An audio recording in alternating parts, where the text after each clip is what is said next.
আমাদের যে দ্রব্যমূল্যের ঊর্ধ্বগতি, বাজারের সাথে পাল্লা দিয়ে যারা সরকার পরিচালনায় সহযোগিতা করবে, যারা সরকারের উন্নয়ন করবে, তারা না খেয়ে রাজপথে মিছিল করবে, এটা আমরা দেখতে চাই না। ডক্টর ইউনূস সাহেব, আমরা চাই আপনি তাড়াতাড়ি এর ব্যবস্থা করুন। 1 নম্বর, আউটসোর্সিং বাতিল করুন। আউটসোর্সিং বাতিল না করলে 10 বছর পর আপনারা কোনো কর্মচারী পাবেন না। 2 নম্বর, পুলিশের ন্যায় আমাদেরকে রেশনের ব্যবস্থা গ্রহণ করুন। পে স্কেল করেন, পে স্কেল করেন। বহু পে স্কেল করেছি আমরা, পেয়েছি 0, তারা পেয়েছে অনেক বড়।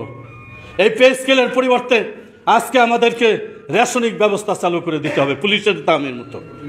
আমাদের দাবি, আমাদের কর্মচারীদের পোশাকের টাকা বেতনের সাথে প্রদান করতে হবে। আমাদের দাবি, সচিবালয়ের ন্যায় আমাদের শিক্ষিত পোলাপান্ডে পদ পদবি পরিবর্তন করতে হবে।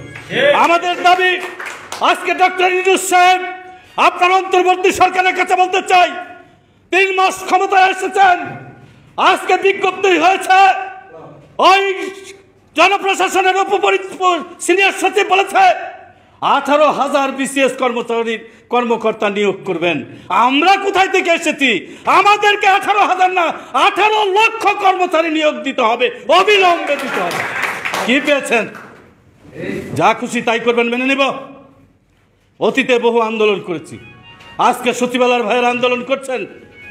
একটি কথা মনে রাখবেন, সেদিন সাইদুজ্জামান সাহেব ছিল, সাংবাদিক ভাই একটু লেট হবে, সাইদুজ্জামান সাহেব ছিল অর্থ সচিব।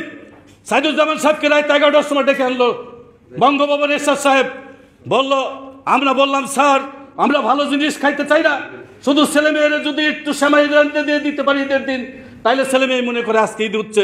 যদি একটা পুরান জামা কিনে দেই তাহলে মনে করে যে আজকে ঈদ হচ্ছে। সেই কথাটি বোঝানোর জন্য কথা বলেছিলাম। তখন উনি বললেন সাইদুজ্জামান সাহেবকে যে আপনারা পোলাও মাংস খাবেন আর ওদের ছেলে মেয়ে একটা পুরান কাপড় কিনবে, একটু সেমাই খাবে, তাই দিতে চান না। কেন দিতে চান না? দিতে চায় না, খালি স্কুজবি স্যার হিসাব করে, ক্যালকুলেটার টিপে আর খালি কয় স্যার মাফ চাই, দেওয়া যায় না। লাস্টে এমন কথা বললাম স্যার শেষ কথা আমি বলতে চাই, সেদিন আমি তরুণ ছিলাম, আজিজ সাহেবের পাশে বসা সালাউদ্দিন সেলিম, সেদিন বলেছিলাম স্যার আপনি যেদিন মারা যাবেন সারা জীবন থাকবেন না এই চেয়ারে, এটা রাষ্ট্রপতির চেয়ার, সারা জীবন থাকবেন না, পৃথিবীতেও আপনি সারা জীবন থাকবেন না, একদিন না একদিন আপনার মৃত্যু হবে। সেদিন আমাদের 16 লক্ষ কর্মচারীর ছেলে মেয়ে সহ আপনার কয়েক কোটি মানুষ আল্লাহর কাছে দোয়া করবে, তার জন্য আমরা ঈদের দিন নতুন কাপড় পরি। এই কথা শুনে তিনি বললেন যে আপনারা সাহেব পোলা মাংস খাবেন আর ওদের ছেলে মেয়ে একটা পুরান কাপড় কিনে দিলে সেদিন ঈদ মনে করে, তাই আপনারা কিনতে দিবেন না, টাকা আমি এনে দিব, সই করেন। স্বাক্ষর করে দিল। রাত 1টার সময় আমরা নিয়ে বেরিয়ে আসলাম। সেগুলি কি জানেন? অনেক ইতিহাস আছে।